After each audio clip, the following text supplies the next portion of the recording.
All right, boys, we got some good news and we got some bad news. We'll get the bad news out of the way first, and then we'll get into the fun stuff. I'm sure most of you have heard by now, 200 plus employees across Sega Europe, Sofia, and Creative Assembly were just laid off last week. My understanding is this second round of firings was not anticipated, and that it absolutely is going to affect the Total War teams in some capacity moving forward. The layoffs were targeted at redundancies, which is to say if there were multiple employees doing the same or similar jobs. Some of those positions have now been eliminated. If there were multiple community managers, for example, now there might only be one. And this is all, of course, tied to that disastrous, that dastardly, that despicable Hyenas launch, or rather, failure to launch, that resulted in close to $100 million being flushed down the toilet on a game that never even came out. A game that was internally ridiculed for its total lack of direction, hopping on a fading trend years too late in a kind of weak attempt to break into a saturated market, and that subsequent crackdown from Sega back in October that resulted in a bunch of firings. From my understanding, during the pandemic, CA bought up a bunch of real estate and expanded like crazy based on the success of Three Kingdoms and the Warhammer series, and now, like a lot of other companies, they're realizing that they were overzealous and misread market trends in more ways than one, leading to a situation where they now feel they have to downsize and tighten their belts back up. There were 800 plus employees prior to that first round of layoffs in October, and now some of those teams have sunk in size considerably. Beyond that, I don't want to blur the lines between fact and speculation. These are people's jobs and livelihoods on hand here. Most of the employees fired had little to zero say whatsoever in the direction CA went with Hyenas and their rapid expansion, yet they are going to be the ones who ultimately pay the price and have to bear the burden of mismanagement. Really sucks. My heart goes out to those affected. There were almost certainly lots of really cool and talented people working on their dream projects that will no longer be with the company through no fault of their own.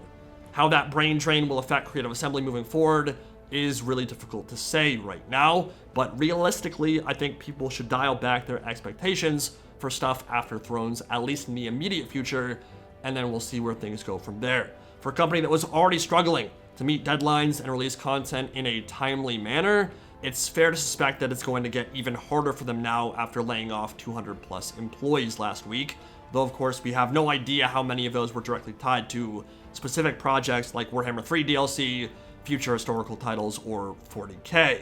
Do I think this will be the death knell of the company? Absolutely not. I don't think we need to panic. Warhammer 3 will continue to be supported, but it is a tenuous and uncertain time, and it's important that Thrones of Decay, which was basically finished before all this news went down, really hits the ground running.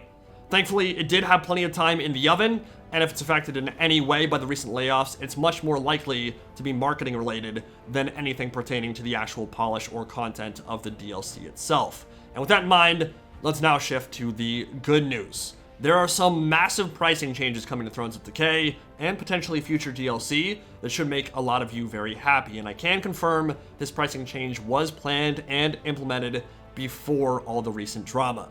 Essentially, you will now be able to purchase Thrones as a full pack at a slight discount or on a per faction basis, which is to say, if you only care about Tamurkhan and Nurgle, you can now just buy the Nurgle part of the DLC for a heavily discounted price. If you just want Elspeth and the Empire, you can buy that separate. If you just want Dwarfs, you can just buy Dwarfs. Thrones of Decay will be available to buy as a complete pack at a discounted rate of $23, which I think is $1 or $2 less than Shadows of Change was on launch, but individually, each faction will be $9, which is what Norska retailed for back in the day. Now you might feel it's unlikely that a single Lord pack for a single faction can match Norska's value, and that may very well be true, but that was back in 2017, and while it was well received at the time, campaign mechanics and unit rosters have improved a lot since then, and of course, inflation has been a bit of a bitch since then as well. $8.99 for Tamurkhan, Khazak, Chaos Lords of Nurgle, Sorcerers, Toad Dragons, Pestigors, Plague Ogres, Rot Knights, new mounts, unique campaign mechanics, seems a fairly reasonable price in today's climate, even if back in 2016, it might have been frowned upon. Obviously, still remains to be seen whether or not the faction reworks and implementation will be any good, but overall, on paper, seems like a very positive change, especially if this is carried forward to future DLC, where people can pick up what they want a la carte, instead of having to go all in with a really expensive $25 Lord pack. And if you purchase the packs individually on Steam, you'll still receive a 15% discount on the remaining factions. So you're not missing out on anything, if you only want to try out one initially. As for the total package, remember this is essentially retailing for the same price that Shadows of Change was initially. At a time, everyone agreed it wasn't worth the money then, yet Thrones is guaranteed to have substantially more content than Shadows did on launch, so the value proposition appears to be much better this time around, especially if they, actually learned some lessons from the previous debacle. I think it was a big wake-up call for them. I think they took some lessons on board at least. Now, I know that regional pricing has been a serious killer in the wake of post-pandemic supply chain issues, and while that shouldn't really affect prices as badly as it has for a digital product, that has been the reality, especially for certain countries where it's really brutal. So the ability to pick and choose what you want, then go back for the other factions later at a discount is just a natural fit, I think, and it's just going to make life a lot easier for those fans of the series who have a terrible currency conversion rate on Steam. There are a bunch of players who don't like Empire or Dwarfs or Nurgle, but may like the other one or two included, so they're going to get much more bang for their buck this way if they don't have to buy all of them packaged together. Also of note in the blog is that CA's current intent is to avoid creating something quite so large in scope moving forward, which is essentially confirmation that this 3-lord framework will be left behind as we go to the next DLCs. That had been my expectation. It was an interesting departure, and Thrones in particular has the potential to be one of the most content-dense Total War DLCs we've seen, but it's very clear it's played havoc with their release schedules internally, and I've personally been of the mind that a bit less content more often is a better alternative if they want to keep momentum going strong. These consistent delays and longer breaks have been absolutely killer for the trilogy, and they've been stretching back the last 3 or 4 years, so it's not like it's a new thing.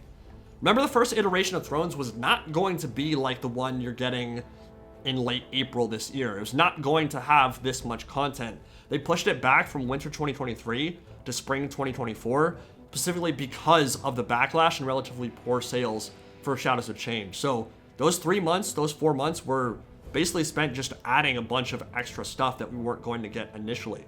So in the weeks and months following, sounds like the dev team will be working on a roadmap of sorts, or at least some kind of update on where we go from here. Hopefully that will be illuminating. It's something that I think we all want to see and know how badly they've been affected. While we might not know all the details about what exactly went down and how badly they've been impacted, it will be nice to get some communications from them and just figure out what the hell is going on and where they see this trilogy moving forward into the future. And that they're already deep into pre-production on the next DLC for Warhammer 3 as well, which will likely involve Slaanesh and or Khorne. Don't know exactly what that will entail quite yet, but we will discuss that in the near future. As for myself and the Milk and Cookies Total War channel, I do believe some gratitude is in order. I want to thank you all for your patience over the last 5 months. I know it's been a long and unpleasant wait. I've felt the same. Obviously, I've kind of dialed back the video making over the last year. It was not a planned thing. It was just kind of a natural extension of burnout and covering the series for as long as I have. But unfortunately, it did creep into other videos and games as well. Games I like Helldivers, For Honor, Gears of War, those kinds of things. I had content plans for, and I just haven't made stuff for them because I kind of lost my passion and desire for a while there to make content. Felt very unmotivated and I guess dejected with the way things were going.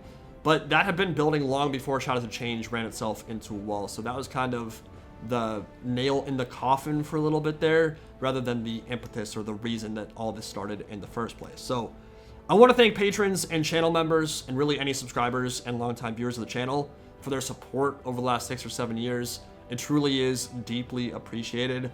I love you guys. I could not have been this successful or had this much fun without your comments, donations, and enthusiasm for the series and my content over those years.